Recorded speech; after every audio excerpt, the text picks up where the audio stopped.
नाम है खातून बानो और मेरे मतलब तकलीफ हम भिलवाड़ा से है, यहाँ आए इलाज कराने के लिए। लेकिन मेरे 3 साल से तकलीफ़ हो रही है पर कुछ फ़ायदा नहीं हुआ, बहुत डॉक्टर को भी दिखाया।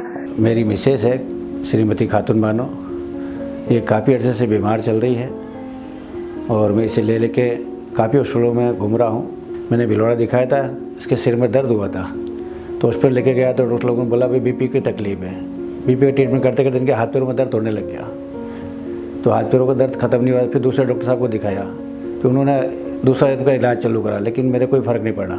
फिर मैं अजमेर लेके चला गया, रेफ़र करा तो अजमेर में इनकी जांच करी इको की, तो उसके बाद में डॉक्टर ने बताया इनका तो फेफड़े की तकलीफ़ है कि। फिर टी वार्ड में शिफ्ट करा, टी वार्ड में इलाज कराते कराते मेरे को काफ़ी समय हो गया। तो उन्होंने लेके कहा भाई आप तो ऐसा करो, इनके तो हार्ट की तकलीफ़ भी है, गठिया भी है, सांस की तकलीफ़ भी है, तो आप किसी सीनियर हॉस्पिटल जाओ। तो मैंने गीतांजलि का मन बनाया तो मैं सीधा यहीं लेके आ गया।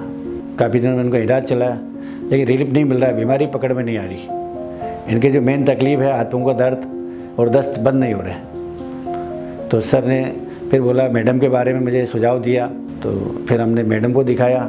अभी आपकी मुलाकात कराई हमने खातून बानो पेशेंट से, जिसकी बीमारी को शुरू हुए में 3 या 4 साल हो चुके हैं, लेकिन अनफॉर्चुनेटली इस बीमारी का पता लगते हुए मरीज़ को इतने साल निकल गए। इस मरीज़ को जो बीमारी है उसे सिस्टमिक स्क्लेरोसिस कहा जाता है, जिसमें मरीज़ की बीमारी के लक्षण शुरू होते हैं स्किन से, लेकिन क्योंकि ये लक्षण कई बार मिस हो जाते हैं, क्योंकि इसमें स्किन की टाइटनेस होती है, स्किन सख्त हो जाती है, ठंड में उंगलियों का नीलापन आ जाता है, उंगलियों में घाव बन जाते हैं, गठिया यानी कि जोड़ों में सूजन रहती है। तो कई बार ये जो लक्षण हैं ये मिस हो जाते हैं या डॉक्टर्स इन्हें देख नहीं पाते और डायग्नोज किया जाता है तब जब मरीज़ के इंटरनल ऑर्गन्स यानी कि हार्ट पे, लंग पे, इन सब अंगों पे असर आने लगता है। जब मरीज़ मेरे पास आया तो काफ़ी परेशान था, काफ़ी सालों से घूम रहा था, लेकिन इस बीमारी का कारण नहीं पता लगा। जब मैंने मरीज़ की जांच की तो मुझे मरीज़ में ये सारे ही लक्षण मिले, तो यही पाया कि इस मरीज़ को सिस्टमिक स्क्लेरोसिस की बीमारी है। और इसकी जाँचें जो की गई खून की और बाकी जाँचें, उनमें भी हमें यही मिला। जब बीमारी का मूल कारण पता लग जाए तो बीमारी का इलाज करना आसान हो जाता है, क्योंकि वहाँ हम हर एक लक्षण को इलाज न करके जिस कारण ये सारे लक्षण हो रहे हैं उसका ट्रीटमेंट करते हैं।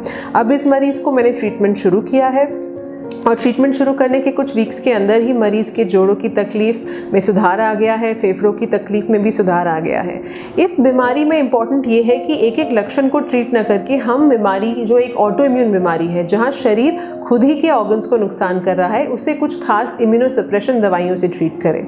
उस ट्रीटमेंट को शुरू करने के बाद हमें उम्मीद है कि अगले कुछ महीनों में मरीज़ में और भी सुधार आएगा। मरीज़ की जैसे खाने की नली जिस पर असर हो गया है, मरीज़ खा नहीं पाता, दस्त लगते रहते हैं, उन सब लक्षणों में सुधार आएगा। जब से मैंने अनु डाबर मैम से मिला हूँ, मेरी मिसेस को दिखाया है, इनका इलाज जब से हमने शुरू कराया उसके बाद में इसके काफ़ी रिलीफ हो गया है। पैरों का घुटनों का दर्द भी खत्म करीब करीब कम हो गया 50%। मैडम का बड़ा आभार है कि इन्होंने बीमारी को पकड़ा है और अब हमें रिलीफ की उम्मीद है।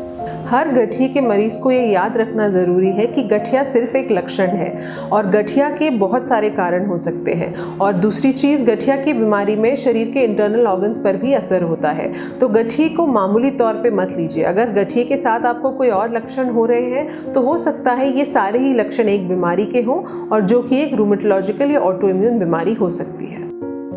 Gitanjali hospital, health is happiness.